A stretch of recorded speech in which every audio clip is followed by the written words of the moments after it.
Inflation is so bad, if you drop food on the ground, you can wait 8.9 seconds and still eat it. When you get into this space of conspiracy theories, the truth is there, but it is obscured by a bunch of retards as well. You know, oh, he's going to make the frogs gay. Well, shit, he was right about that, frogs too. Frogs were gay. Yeah, it's a gay bomb, baby. I don't like them putting chemicals in the water that turn the friggin' frogs gay. Someone asked me not long ago about Alex. They're just like, you know, what's he like? I said, well, he's a wild dude. Serious crap. When you put your whole life into something and then it goes away, it's a difficult thing to deal with emotionally. And as soon as we realize it's about the people and our culture and our values and our way of life, then we can begin to solve these problems.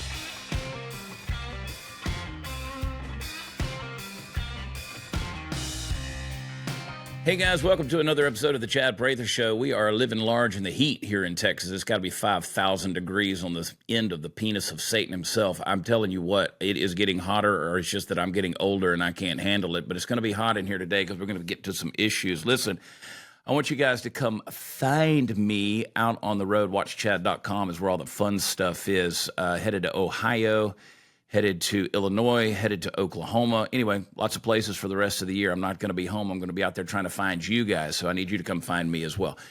The world's going absolutely crazy. All you got to do is turn on the TV or just peruse the internet for a little while, and you'll see that the insanity is running rampant. As I've told you many, many times, the asylum is empty.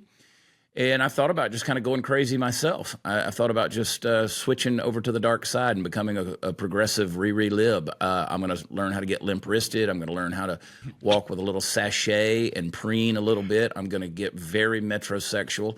I'm going to put my hand in other men's pockets, and I'm going to tell you how good Palestine is. I can't wait to just open up a whole new world for myself of uncensored freedom and liberty. Oh, the America we live in. I don't even want to call it America anymore. It's crazy what's happening, and there's a little bit of common sense that's left out there, and I want to get to it today. And welcome to the show, my friend from InfoWars, Mr. Chase Geiser. Chase, how are you?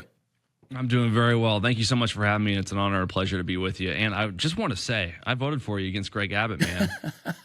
Thank you, brother. You know, I run into people on the road all the time, and I see thousands of people who tell me that, and I'm like, they must have miscounted somewhere, because I think I got more. I don't think I should have won or anything, but I think I got more votes than what they tallied on me. I don't know. Yeah, maybe my neighbor and I went together to vote, and we waited in line, and I convinced him to vote for you instead of Abbott. He's like, okay, no problem. Man, you know what? During primaries, and this is something that's a little bit concerning. You know, you go out to the polling places if you're running for office, and you stand around, and you shake hands with everybody, and you're trying to flip them over to your side. I can't believe how many people I met in a parking lot who said, "Yeah, sure, shit, I'll do it." Yeah, why not? Why not? It's not like you're asking them to vote for a Democrat. I mean, you're here. Why not? I'll vote for you. So, man, you guys have had a lot of stuff going on over at InfoWars. We'll get into that, and we'll see how much we can get into. I don't know how much of how restrained you are on being able to communicate. But what's going on? First of all, what's going on in the life of Chase Geiser? What's happening? Well, fighting the good fight in the InfoWars. My wife and I moved here to Austin in 2020 during the pandemic. We actually lived in California for 3 years. That's where she grew up. I didn't grow up there. I just lived there for a short period of time. And it was a no-brainer that, wanting to start a family was going to be impossible there. And plus, just the forecast outside of all the economic factors to consider for California was that it just wasn't going to be a good place to raise kids. Amen. So we decided to move to Texas. And my wife wanted to live in a city, so I compromised with her. And I said, okay, well, as long as we're in Texas, I'm okay with living in Austin, right? And so we moved here, and I started a podcast. My background's in social media advertising. I had my own business, and the podcast I started after January 6th, and over about a year or two, I was able to develop enough of a following that I started being a guest here at InfoWars. And when their hosts would leave for vacation, or one of the hosts had a kid and took a couple of weeks off, I covered. And after I covered here enough times, I just asked them to hire me, and they did. And so yeah. I've been here about a year now, full time. It'll be a year at the end of this month, and it has been a wild ride. I tell people that it's like the Battle of Hoth in The Empire Strikes Back, where the ceiling's collapsing and people are running around frantically, and Han Solo's trying to leave, and Princess Leia's begging him to stay, right? And the Empire's right on the outside, just blasting the shield generator. So we constantly feel the pressure of the empire or the political class or the New World Order, the globalists, whatever you want to call it, leftists, I like to call it, just blasting, doing everything they can to shut this operation down. And we're just trying to bootstrap it and keep the doors open as best as we can in difficult times. You know, InfoWars, and God bless Alex Jones. I consider Alex a friend. I mean, you know, as close as you can get to Alex. I don't know how close you can actually get to Alex. He's such a twisted soul, and I love him for it. You know, what they've built over, what he's built over at InfoWars, love it or hate it, you got to respect a big element of it.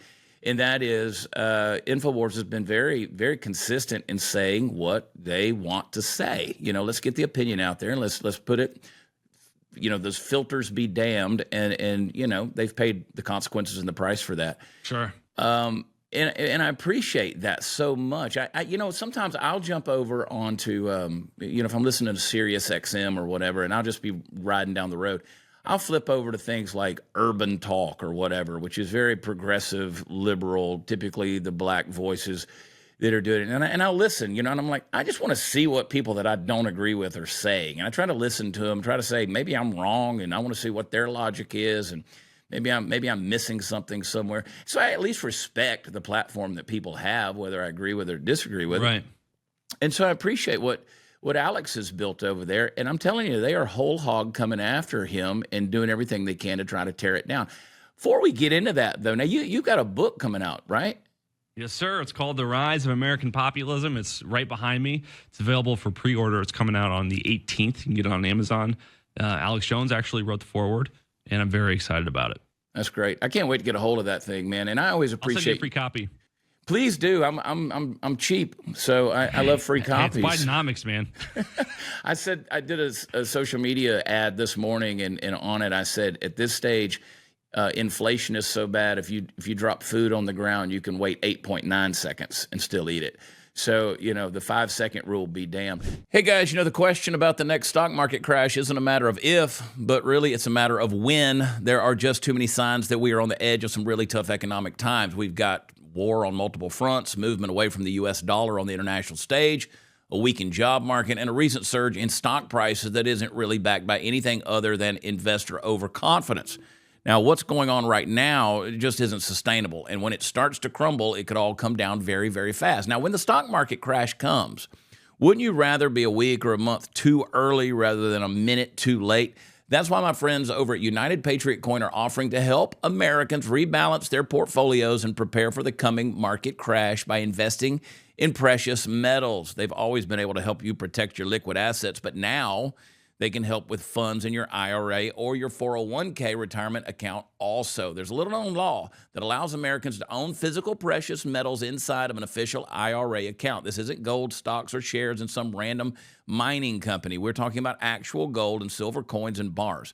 Now, the metals you put in your IRA are the exact same ones you're going to get out when you take a distribution. You can even buy and sell within your IRA without the messy tax issues you have with other transactions. So the experts at United Patriot Coin can help you through the entire process, from opening and funding the accounts to selecting the best metals to put into it. I want you to visit UnitedPatriotCoin.com or call their office right here in Texas at 844-202-7834. As a special bonus, tell them Chad Prather sent you, and they will cover your setup fees on qualifying accounts. Remember, go get precious metals in your IRA rollover guide and use it. Check it out, UnitedPatriotCoin.com, 844-202-7834. But I will comment, you know, you moved to Austin from California. It's the most California city we have in Texas. In your estimation, how have you found? You say you voted for me opposed to Greg Abbott, the three-time governor now. And who knows? Well, if he's going to wind up with a cabinet spot if Trump gets elected, I think he's jockeying for that. I think he'd like to be the attorney general, and we'll see what happens. But if he's still in Texas, I think he will run for a fourth time. He stated that, at least. How have you found Texas to be? Like, do you find a little bit of? It's a leading question because are you a little concerned with where we are as a state? So that's a great question, and it's difficult to answer very simply without some nuance or context. So I've lived in Illinois, Nashville, Tennessee, California, and now Texas. And Texas is by far my favorite place that I've ever lived. And what I have learned, having lived in these different areas, I lived in Orange County, California, which is traditionally considered to be a red area in a blue state. I would much rather live in a blue area of a red state than a red area of a blue state, right? So no matter how socialist or leftist or drag queen story hour Austin is, I can still bring my gun, right? Yeah. So I found that to be a relief. I've been disappointed. I went down to Eagle Pass to cover the border for InfoWars. This was back a few months ago when there was a lot of coverage of the area. And, Greg Abbott was sort of grandstanding. I mean, he's not really standing, but grandstanding that he was putting up concertina wire and, blocking the border and standing up to the feds and not letting the feds in the park. And we walked up and down the wall. It's so easy. I could have gotten into Mexico so many different ways in 5 minutes. It was not blocked. It was all just for show. And I don't know that he's a bad guy or a good guy, and I don't want to berate him before I know more, but there's certainly a showmanship that seems to take priority over actual action. He's done some things that I've really agreed with, though, that wouldn't happen in any other state. Like, for example, he pardoned that gentleman that was defending himself when an AK-47 was pointed at him here in Austin, Texas, which was the right call. It took too long, but it happened. So I don't want to just write him off because I only agree with him 65% of the time, because 65%, man, I'll take it, right? What are your thoughts, Chad? I mean, I know you ran against him. You probably hate the guy. I try not to hate him. I had a lot of respect for him early on. I thought he was the real deal. And then I saw through the smoke and mirrors, and I realized he's a campaign conservative. He's a campaign politician. He lives off of polls. He doesn't make a decision unless it polls well. The concertina wire that you talked about in Eagle Pass. I mean, a great thing, my opinion aside, head over to the Blaze and watch the documentary that Jason Buttrell did, who's chief researcher for Glenn Beck, and what they exposed. It was all a sham. It was all a show. All of the stuff that's happened down at the border has been that in order to, and people get mad at me for saying that. I'm like, listen, go down there. I've been down there. You've been down there. Everybody that I know that's been down there said the exact same thing. It's so. My thing that I toss around all the time is Texas ain't the Texas that most Texans think it is, right? Yeah. But I agree with you. At least if he's going to make a mistake, he's going to make a mistake leaning towards the side that gets the conservative consensus approval. But he talks a good game, whether or not he follows through on it. That's been the issue that I've had. My friend Don Huffines, who also ran for governor in that primary, he called him a windsock. He said he looks to see which way the wind's blowing, and then he tries to go that direction. So, well, let's control the wind then. Yeah, I think they are. I think the storms dude, what do you think about this stuff about weather manipulation? What's your thoughts on this? Because I'm starting to get won over to this idea. After all these rains and storms we've been having in Texas, we just had one blow through here yesterday. With like, there was nothing on the radar, everything was clear, and then 10 minutes later, the bottom falls out. Are you enough conspiracy theorist to go there? Yeah, so here's the deal. When you get into this space of conspiracy theories, the truth is there, but it is obscured by a bunch of retards as well, okay? So cloud seeding is well documented as something that has been done to catalyze precipitation in areas that are going through drought. We know that the government, to some extent, has manipulated the weather. What is not abundantly clear unless you really dive in, and I'll admit I have not taken that dive extensively and done FOIA documents and things like that. Same. I don't know the extent to which they're causing like hurricanes, but they can certainly make it rain in the Middle East if they need to make it rain for crops, right? I mean, Afghanistan, I believe, is one of the leading producers of poppies, right? They're a major opiate export. And I believe they do cloud seeding over there to help make sure that their crops get water. So I do believe that the government does impact the weather intentionally to some extent. The question is to what extent. I also believe, having known a number of people, I'm sure you're in the same position, Chad, I've known a number of people who have had top secret clearance throughout my life, who have been in military operations that are highly classified, and they've always honored their oath or commitment to keep secrets. They never disclosed anything to me illegally. But I repeatedly, from different sources who I trust throughout the last 10 years that I've really been an adult out in the world outside of college, I've repeatedly heard that the technology that the government has is decades beyond what the civilian population is aware of. So I would find it very difficult to believe that whether or not the government is actually doing these things, I would find it difficult to believe that they don't have the ability to. I do actually believe that some earthquakes are caused by the government. Nikola Tesla was doing earthquake experiments in the late 19th century, early 20th century. I think that some of these things, yes, are happening. Yeah, I'm getting one over. Yeah. I really am. This whole thing, it's crazy. I try not to, because at the end of the day, it's like my good buddy over in San Antonio, Mitch Bryant. He was talking to me about some flat Earth theories and stuff like that, and I said, Mitch, and God bless him, he's one of my best friends. I said, Mitch, ultimately, if the Earth is flat, what bearing does that have on your life? And he goes, none. And I go, okay, so I don't want to really bother with that. Yeah, right. Like if it is, there's no motive to really lie about it. Yeah, I'm like, whatever. What's the motive? Like, if there's a murder, there's got to be a motive in order. Why would you want to convince the entire population that the Earth is flat or round, rather? I'm trying to get people to not abort their babies. That's kind of where I'm at this stage in the game. But anyway, we got to figure out this flat Earth thing before we talk about abortion. No, right? Okay, if I can convince you of this, will you maybe hear me out on that? This is the crazy world. Just the fact that here we are talking about the governor of Texas and how Texas is turning blue, and then we're talking about I tell you what, it'd be a lot easier for him if it was flat. Have you ever tried rolling one of those things uphill? Man, I'm telling you, and I've sat there and said, and you got to give it to him. Even if he's down there on the southern border rolling it through sand, he does his own rolling. Like he's nobody's pushing him, right? So he's doing his own thing. So kudos to him on that deal. He could probably take me in a fight, but I don't want to find out. But back to the topic of Texas and where we are kind of as a country, because Texas is kind of a bigger picture of what is going on in America in a lot of ways. Like you said, I'd rather live in a blue city in a red state. Mm-hmm. And I think that's kind of where we are. There's no red states anymore, right? There's because there's no red cities. Right. Texas gets a pass because we have so many places that aren't major cities, but they're still big cities. Your Amarillos, your Lubbocks, your different places like that, Fort Worth, that tend to be a little bit red. So we kind of hang on to the pink side a little bit. But man, I don't know. I had somebody send me a message the other day. They sent me an article, and this person was trying to berate me a little bit. It wasn't a nice message. And the gist of it, and it was one of the most ridiculous articles I'd ever read. I just kind of scanned it while I was sitting in traffic there in my truck. But basically the gist of it was conservatives are constantly trying to find something to fight against. Like, we can't ever be satisfied. We're never willing to just sit still and be like, okay, everything's okay. We're going to be fine. We're constantly looking for a battle. And of course they listed a bunch of things which were nonsensical. But what's your take on that? I mean, are we just that combative that we just can't be at peace? No.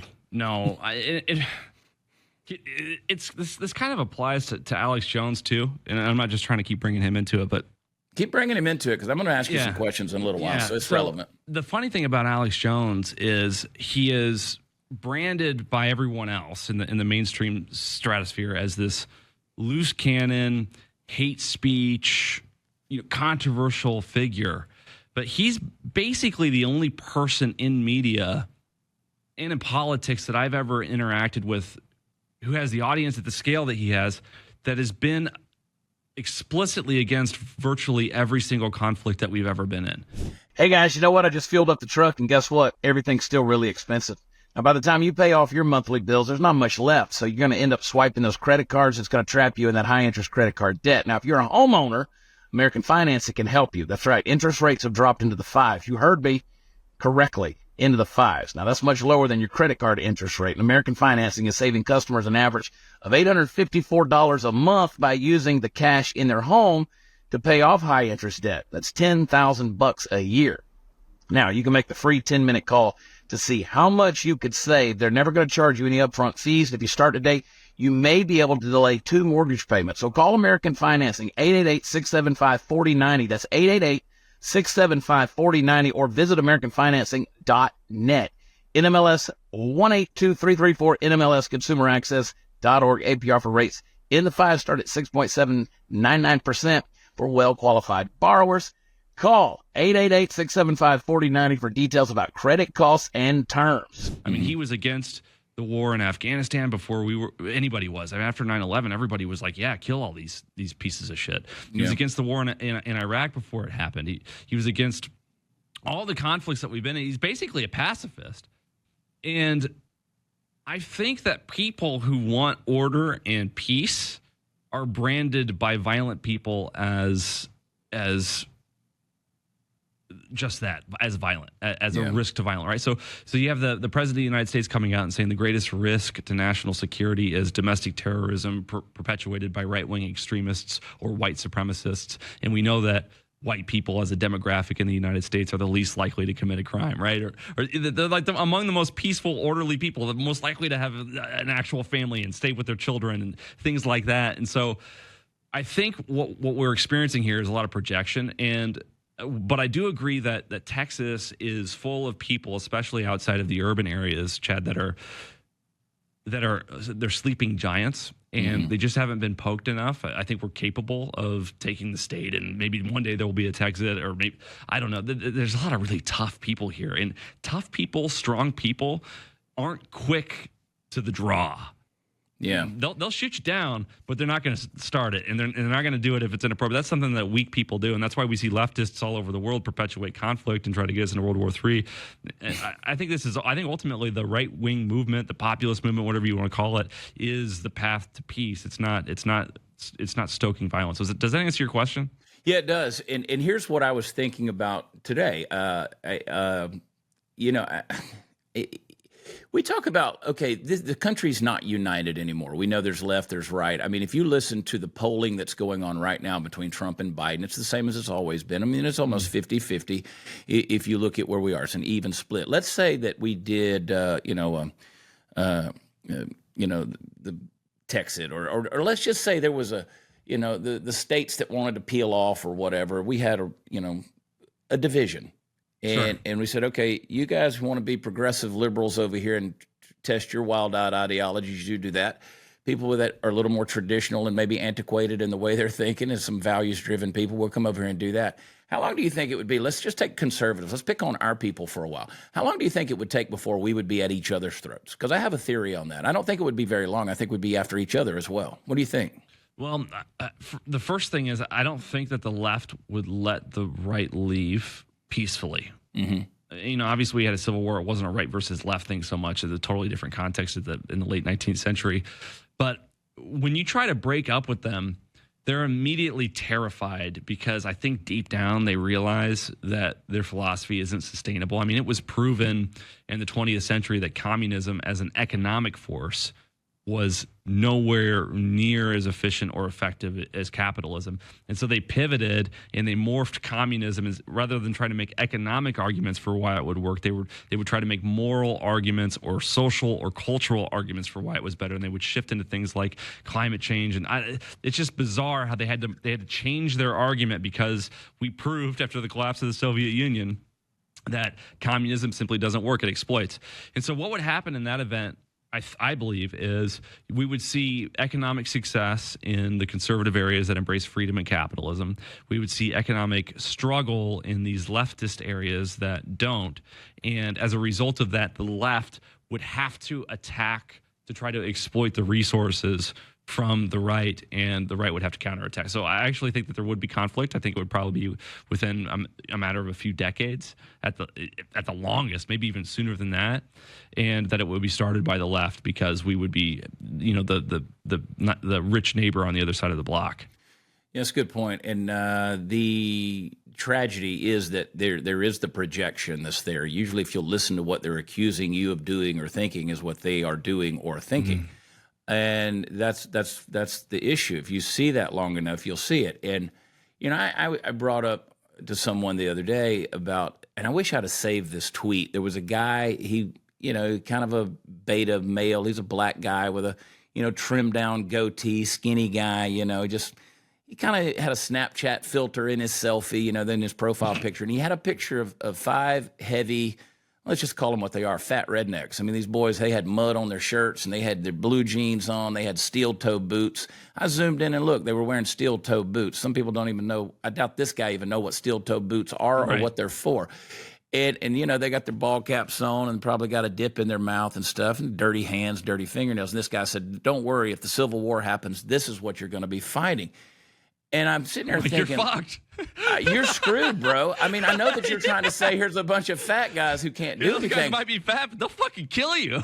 And you know what? They've been growing their food. They've been putting their cars together. They can skin a buck and run a trot line. That's exactly right. And they know how to grow good old tomatoes and homemade wine. And the thing is, I mean, somebody commented under there, and I thought it was hilarious. They posted a picture of that little dude's profile picture. Said, "What are you going to do? Kill him with AIDS?"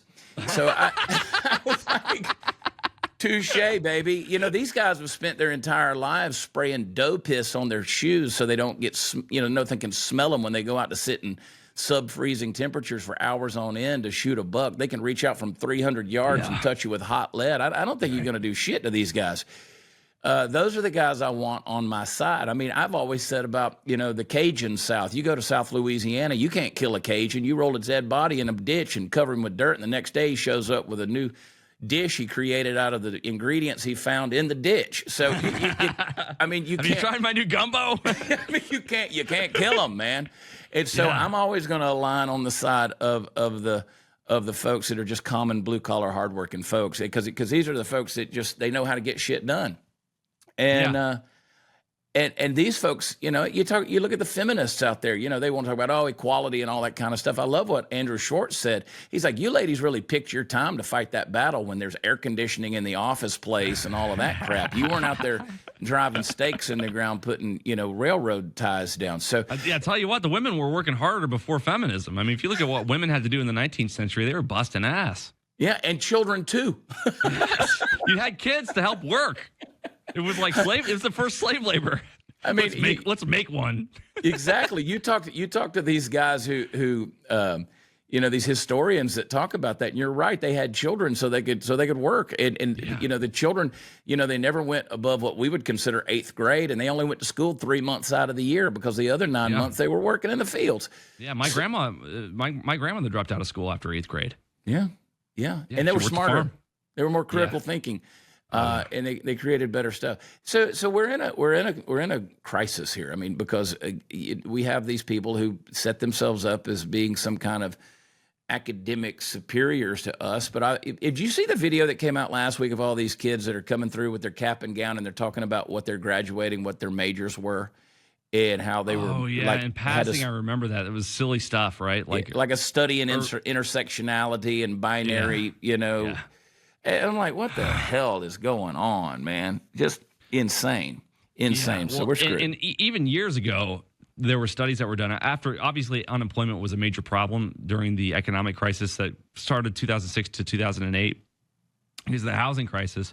And they were doing studies trying to figure out how to solve unemployment and all this stuff. And they realized that, I can't remember what the number was. It was the overwhelming majority of people who graduated from college were not doing a career in the field that they studied. I mean, people were just trying to make ends meet. When push comes to shove, it's all about what value you bring and what is needed. And I know that these universities, they like to open up these bizarre study pathways because students want to sign up for them. They get federal funding. The federal government pushes for it and looks fondly upon that. But they're not really doing anybody any favors. And now a lot of these people who've studied these DEI things in the states that it's being canceled are just out of a job. Like I think Florida, didn't they just recently make it against the rules to have any diversity, equity, and inclusion at their state universities? So that's an entire industry that's just been wiped out, and rightfully so. What are all those people that studied that in Florida going to have to move to another state or get a different job in a different industry? And I agree with DeSantis's decision because I hate DEI. I saw it manifest when I was in college in 2014. But this whole system is totally screwed up. But I think there's hope because I agree that we are a weak civilization and culture now, much weaker than our forefathers, our ancestors, even just 1 or 2 generations ago. And I'm even an example of this. I mean, I'm a skinny guy. I weigh like 170 pounds, and I'm 6'2". I'm not going to win a fist fight against you, Chad Prather, and I don't know how to skin a buck and run a trot line. Difference is I know that I don't know those things, and I respect people that do, right? I'm not, ignorant about it. But there is hope because I was listening to Jordan Peterson the other day, who I respect, and he was talking about dormant genes. And there are genes that we have in our DNA and genes that impact our mindset, that when we are under consistent stress, they turn on, they activate.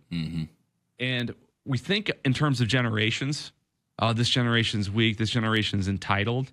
And we think that our problems can only be solved if another generation comes that is better. Like we think that our generation always has to be the way that it is.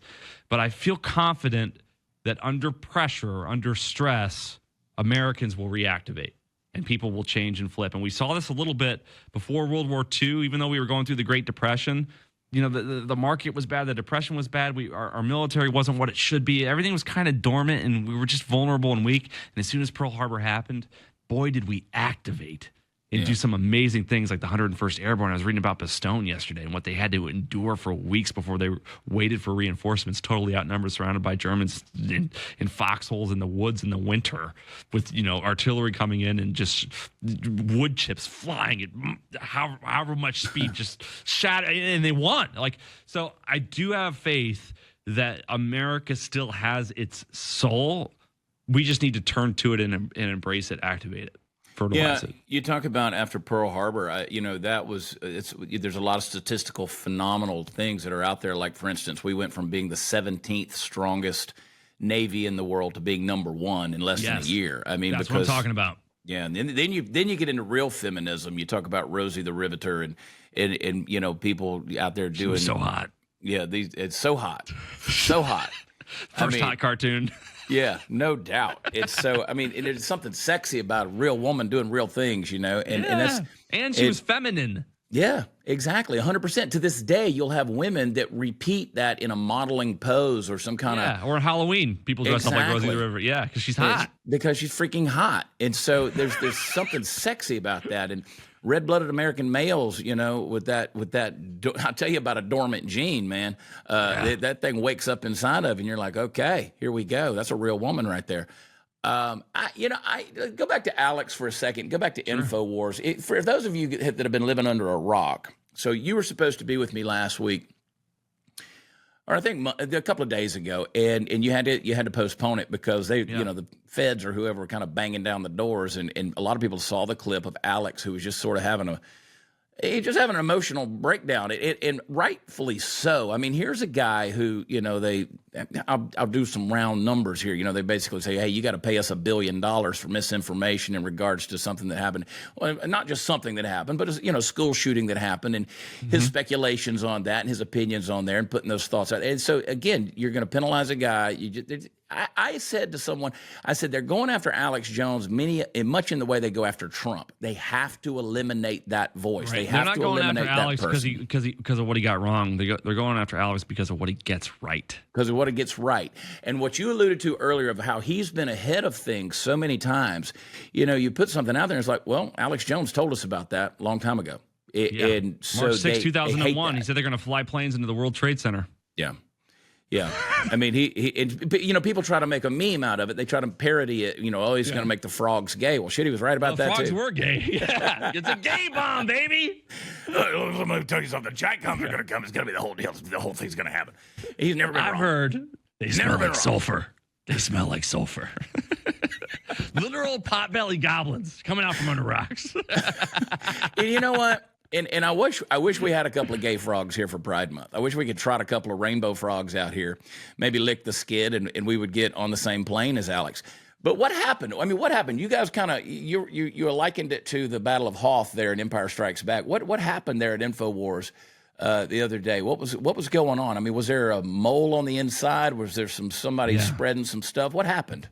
Well, obviously, this is a highly litigious environment over here, so I'm going to be as careful as I can about what I say because I don't want to inadvertently get us into more trouble or myself in trouble. I'm going to try to tell you what happened. So basically, when you go through a bankruptcy, a company is required to hire what's called a CRO. It stands for Chief Restructuring Officer.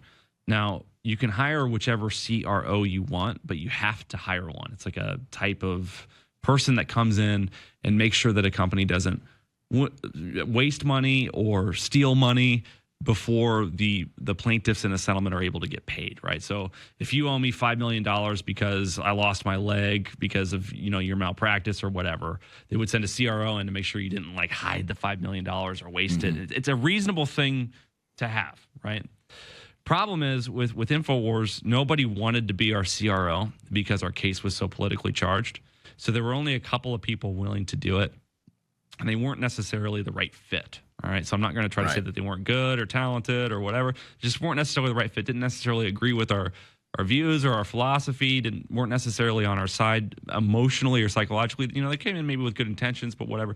And so when you have a situation like that, there's something unique going on here because we are going through this bankruptcy not because we mismanaged money or did anything wrong on a business standpoint. We were always a very profitable business. Even now, we sell $100,000 of supplements a day, and so a CRO is somebody who comes in and has control of all the business decisions and business operations. And it's like, look, we know how to run the business. The business wasn't the problem, and so there was always tension and inherently going to be tension, no matter who it was, between Alex and the CRO because Alex knows how to run this business, but he's got to now get approval from a CRO who has to fill out paperwork every time they hire somebody and submit it to the court. Why we need this role filled, why it's justified to pay them this much. I mean, everything over $500 that we spent here has to be approved by the CRO.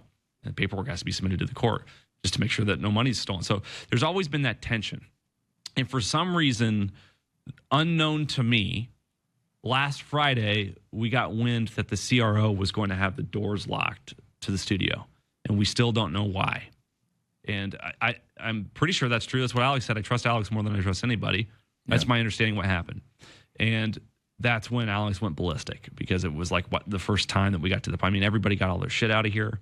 All the pictures are off the walls. All that's left in here is like the skeleton of the stuff that actually belongs to InfoWars. Nobody took anything illegally or anything like that. But so it feels like we're going through a divorce over here, and it's a weird vibe. And there's a major hearing on the 14th where the judge is either going to liquidate InfoWars and that's it, or he's going to dismiss the bankruptcy. And if he dismisses the bankruptcy, which I think he's going to do, we lose bankruptcy protection, and the plaintiffs can file for liquidation in the state court. It would go back to a state court. Then we would do an emergency appeal to a federal court, and we would have about 90 days to live, I think. Wow. So I don't know if we're going to make it. I hope that we do. I think that we'll probably make it at least 3 more months, maybe to the end of the year. But things are looking really scary over here. Someone, I'm on a thread of messages. This was my timeline the other day. So I'm on a thread of messages with some conservative influencers, you know, and about 25 people on there, and you know, my phone just dings 24 hours a day with these people, and I'm like, oh God, and I can't get off this thread. But I love these people, and whatever it is, what it is. Matt Couch is texting me tweets. Oh, Matt Couch. I love that guy. Matt, let me tell you, I was like, Matt, if you ever put me on another text thread, I'm going to cut your other leg off. I follow you on Twitter. You don't have to text me your tweets, bro. I see him. Bro, I see your shit, dude. And like Matt, he's a good man. I talked to him actually yesterday.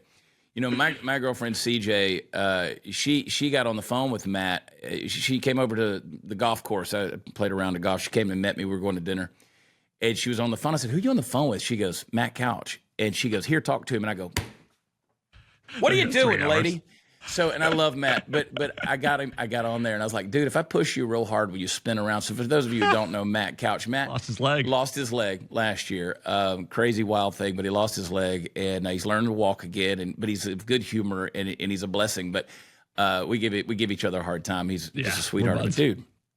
So he put me on this text thread, and so someone on there, I won't name names, but they said, what's going on over at InfoWars? Now, I was about to do a live show. I was in a green room backstage somewhere. I had no clue what was going on. But you, at the same time, texted me and said, hey, I got to postpone because we're kind of going through some stuff. And I said, bro, don't say anything. You know, we'll do whatever you got to do. But what's going on? And I didn't hear from you for like 36 hours. I was like, oh, shit.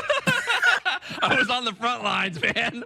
I was like, oh, my Lord. wife didn't even text me, and she blows up my phone all day. She's like, I'm leaving Chase alone.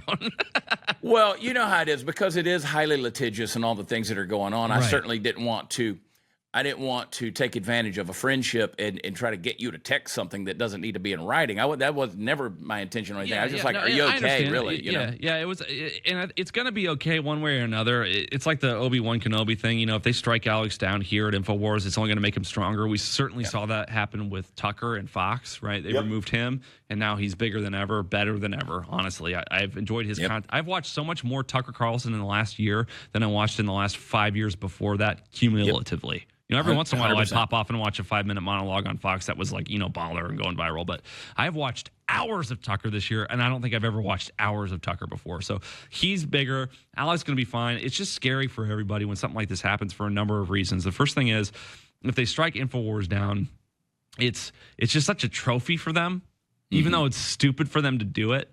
We just don't want them to, we don't want to not be able to use our logo. We don't want Alex to have to change the Alex Jones show to some other name. It's his fucking name, man. Yeah. And it's just sad. And, there's a lot of guys here that are having kids for the first time and they're getting married and nobody knows when the next thing's going to start or how that's going to look or where it's going to be. And so what we're trying to do is we're just resolved to fight it to the very end for InfoWars. The best way you can support us is by going to InfoWarsStore.com. Please still go there, even though we're going through this, or DrJonesNaturals.com, or get my book or whatever on Amazon. Please do what you can and don't give up on us just because we're under this. This is not the end of the story. This is the end of Act 1. And Act 2 is always the part where the good guys come back and win. And so it's going to be awesome and glorious. I'm excited about it. It's just the uncertainty is scary. That's when you have to lean into your faith. Because when you don't know, that's where faith comes in. And it does suck. You build something. It's his life's work, man. Yeah, 30 years. I always refer to Rudyard Kipling's poem "If." You lose everything. I'm paraphrasing it. I can quote the whole thing. But pitch and toss. Yeah. One pitch and toss, and lose, and then stoop to build it up again with worn out tools. And never breathe a word about your loss. I mean, that has been something. I've got friends who say if you hit rock bottom, look around, you'll see my name written on the side of the wall there. I've been there a few times. I love that. And they come back, and you're right. They try to tear down Trump. He comes back stronger, richer. They try to do it with James O'Keefe. They've done it with Tucker. So many of these people that you come at them, and I have no doubt. Someone asked me not long ago about Alex. They're just like, what's he like? I said, well, he's a wild dude. I mean, don't get me wrong. He's a wild dude. He's Texan. 100%. And I said, but the thing that I've always taken away from Alex is there's a gentleness there. There's a kindness there that the guy's got a heart, He's the way he is passionately because he has a heart. And, you keep tearing these guys down. And I concur. I think people need to go over there, visit the website, buy the supplements, buy the books, buy the stuff, support. And again, you don't have to agree with everything Chase Geiser says or Chad Prather says or Alex Jones or Tucker Carlson or Jordan Peterson. You don't have to agree with them. But, man, you got to value the voices that are out there and say, listen. And if they're directionally correct, who cares about the details? At least we're turning away from the iceberg. Maybe you don't want to go to whatever direction they're going, but it's not the iceberg, And that is why I said what I said earlier. Even if we were to split up conservatives, I saw it happen. You've got these dyed-in-the-wool Ron DeSantis people, that are so pissed off that Trump is the guy, and then they're like they're just at each other. They both claim to be conservative. Well, Donald Trump's not a real conservative. It wasn't even close, guys. No. Just come over to our side. Come on. And it's like, they want to go at each other. And right. I'm like, I don't even know the conservatives. Did you vote for Beto? Did you vote for Beto after the primary? Not hardly. Right. I shoot myself in the thigh first. Now, did you vote for Abbott? Yes, I did. Wow, you're a big man. In the general election. I voted for him too. Big. I voted for you in the primary, but that's what you got to do. If you want to fight internally, do it. But when that is resolved, you have to get back on board. You got to do it because again, what are you going to do? You're going to have Beto.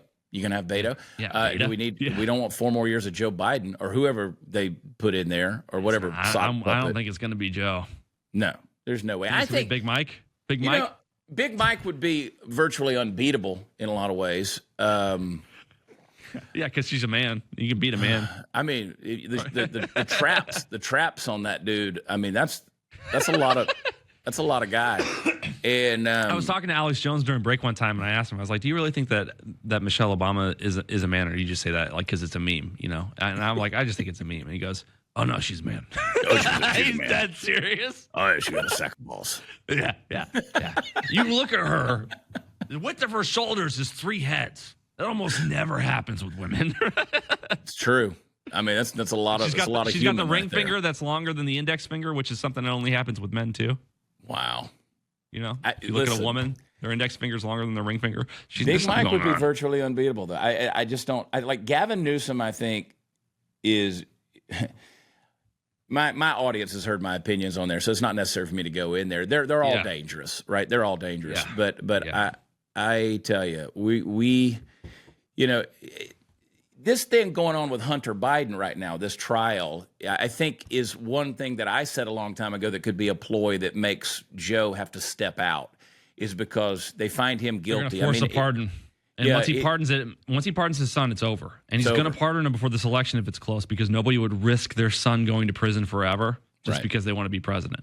Right. So he's going to be pushed to pardon, and then it's over. Yeah, and they've got, if they truly are, if justice is blind, they've got him dead to rights. Hunter Biden is guilty on the basis of these charges. And it's a fiasco that's going on in there. So, everybody speculated of how do we get rid of Joe Biden. I said, well, they'll get rid of Joe Biden through Hunter. So I think we're starting to see the manifestation of that. I think that the only reason Joe Biden ran was so that he would have the power to pardon Hunter.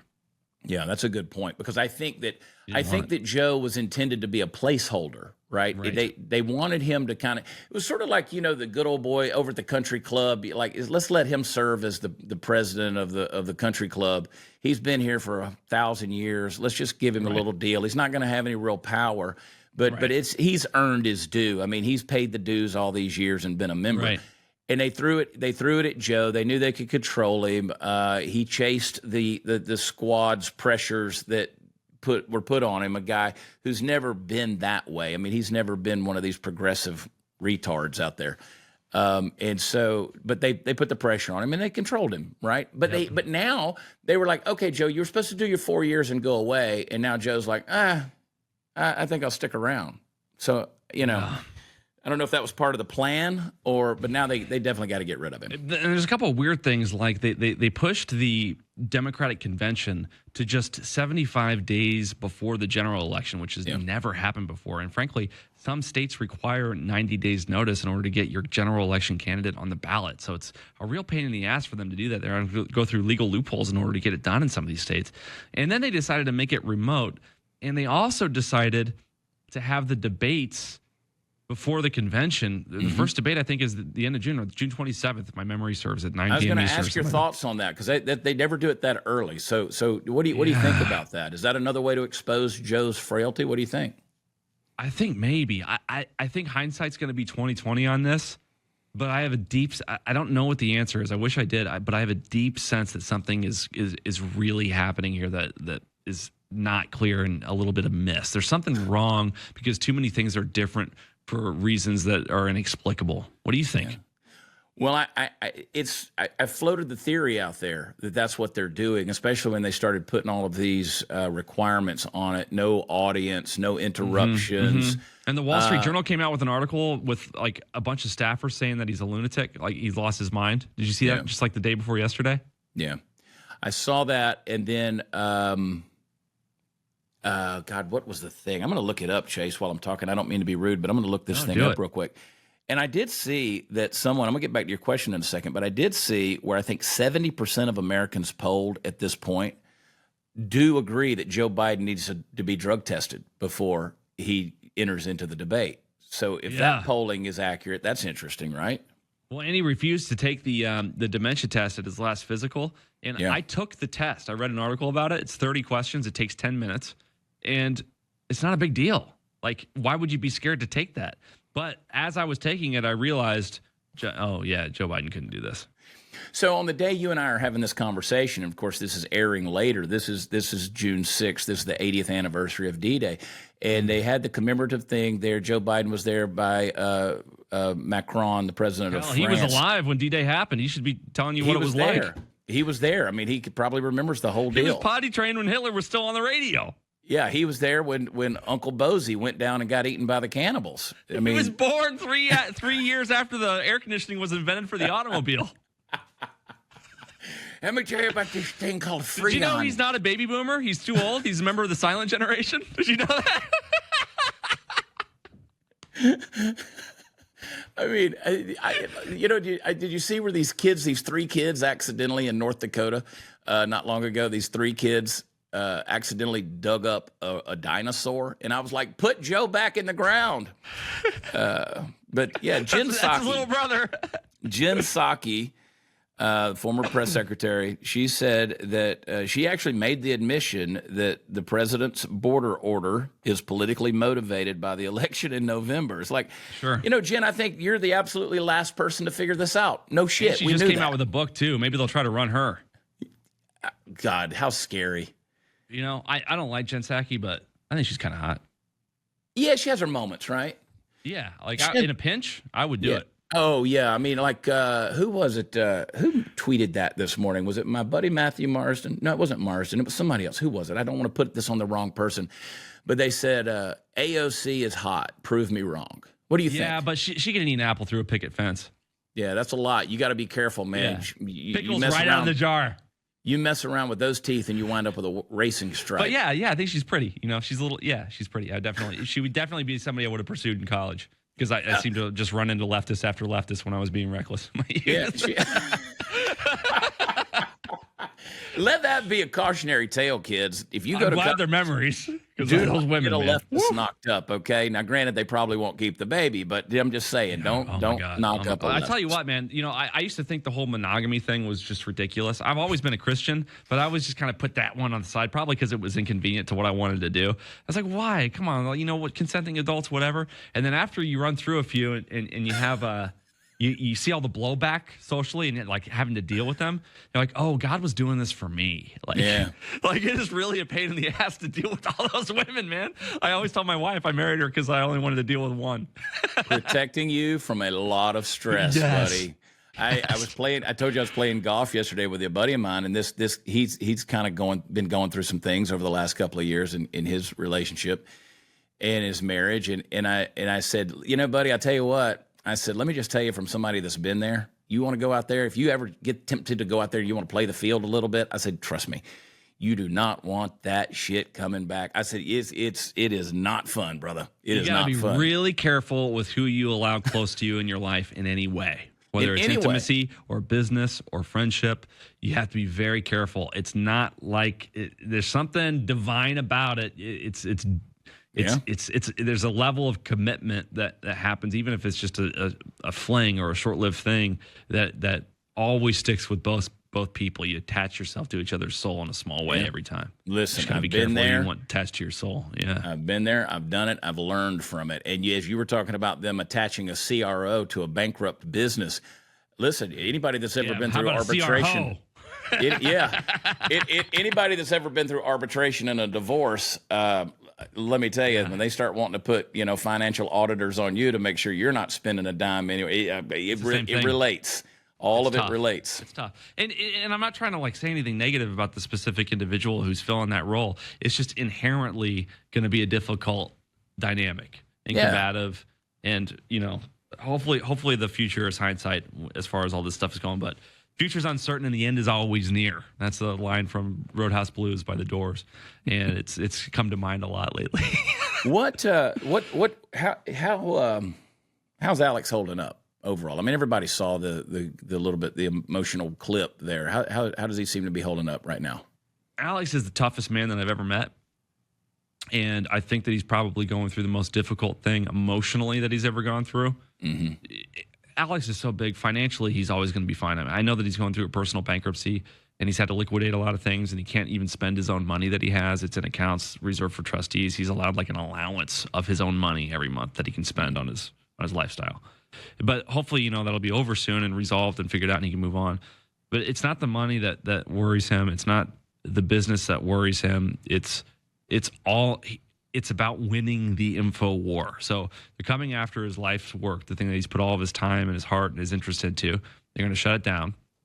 and he's going to have to build something new and say goodbye. It's almost like if your wife dies, you can get remarried, and that can be a great marriage, but it's never going to be the same wife as before. It might even be better, but it's not going to be the same. So you always miss that aesthetic of what you had, and there's always somebody that was an important part of your life. And so I think the next thing is going to be bigger and better, but it's not going to be InfoWars. It'll be there. It's possible to make something bigger and better than InfoWars, but InfoWars is special, right? And I like I said, it's possible that we make it through this and that there's a miracle. I think God works here, and I don't want to dishearten the audience, and I don't want to dishearten the crew or be disheartened myself. Frankly, there's a way forward, but emotionally speaking, when as a man, I think you understand. Men understand this.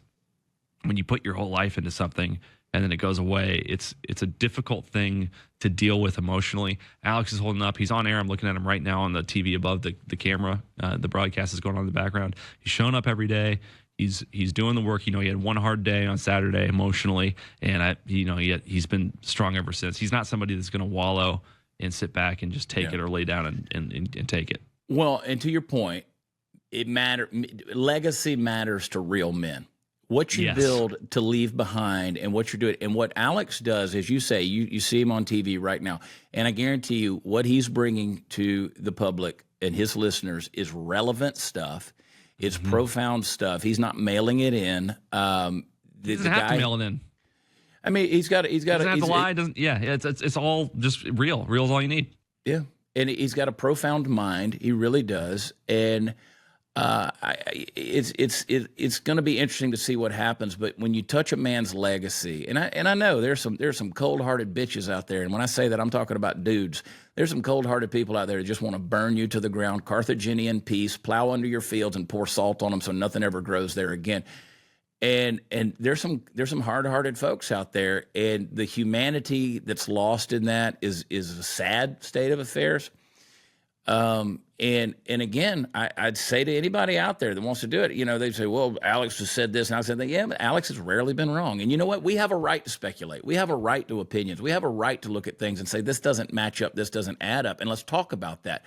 You should be able to, smoke a cigar, sit around a fire, crack open a beer, and have those conversations and put it out there. But that's not the world we're living in anymore. Not at all. Not at all. Yeah. So, I agree. But you know what?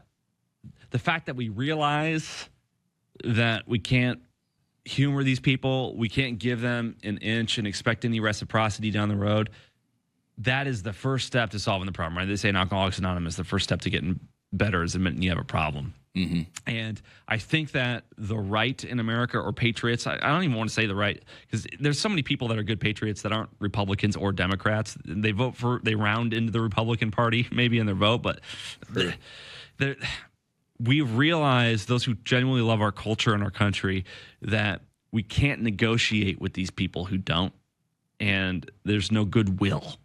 And once you realize that, then you're ready for war. And I don't mean literal violence. I mean war in the sort of colloquial sense, like in the business sense or whatever. Then we're ready for political warfare against these people. And I think we're going to see that manifest quite a bit over the next 6 months. I think this is going to be the most insane election cycle that this country has ever seen, and it's not even close. Yeah, I don't think we have any idea what's coming. Tell me about the book. Tell me just tell me